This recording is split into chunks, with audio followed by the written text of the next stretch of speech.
Hey stop, tu roules sur le boulevard BD, cet album est fait pour toi. Abyss Azur, tome 2.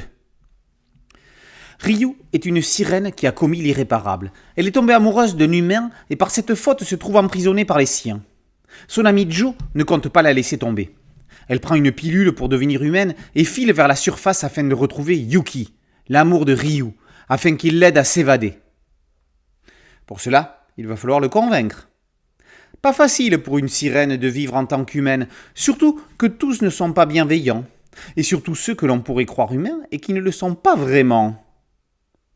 En effet, l'île sur laquelle habite Ryu est convoitée par le peuple maritime pour en faire un pied-à-terre, c'est le cas de le dire, et posséder ainsi des domaines maritimes et terrestres voisins. Pour ceux qui s'attendaient à une histoire de sirène conventionnelle, vous risquez d'être surpris. Abyss Azur nous entraîne loin des poncifs du genre. Ce n'est pas une simple bluette, mais un récit qui prend un tournant politique, même si le terme est un peu fort. En l'ancrant dans un conflit d'intérêts entre humains et sirènes, Akihito en fait une guerre de Troie à moindre échelle. Rassurez-vous, pas de violence excessive ni de sang, on reste dans du tout public. Le personnage de Maya entraîne la série dans ce virage.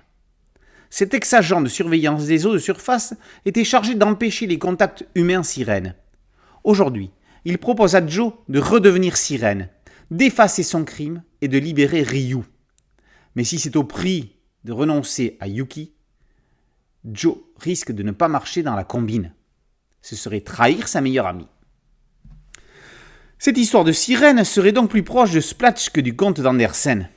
En 1984, ce film de Ron Howard avec Daryl Hannah et un tout jeune Tom Hanks est culte pour toute une génération. On y suivait les aventures d'une sirène dans New York, amoureuse d'un homme qui était tombé à l'eau et qu'elle voulait retrouver. Tous ceux qui ont vu Daryl Hannah se métamorphoser en sirène dans la baignoire de l'appartement de Tom Hanks s'en souviennent encore. C'est un peu ce film qui lança la mode des comédies romantiques américaines qui feront fureur dans les années 80 et 90. Abyss Azur, c'est le renouveau des récits de sirènes. On n'a qu'une envie, pouvoir passer d'un monde à l'autre, comme elle, avec une petite pilule. Tiens, ce ne serait pas comme dans Matrix ? Sauf que cette matrice-ci est aquatique. Abyss Azur, tome 2, par Akihito Tomy, est paru chez Vega Dupuis. Boulevard BD, c'était un site dédié, un podcast audio et une chaîne YouTube. Merci de liker, de partager et de vous abonner. A très bientôt sur Boulevard BD. Ciao.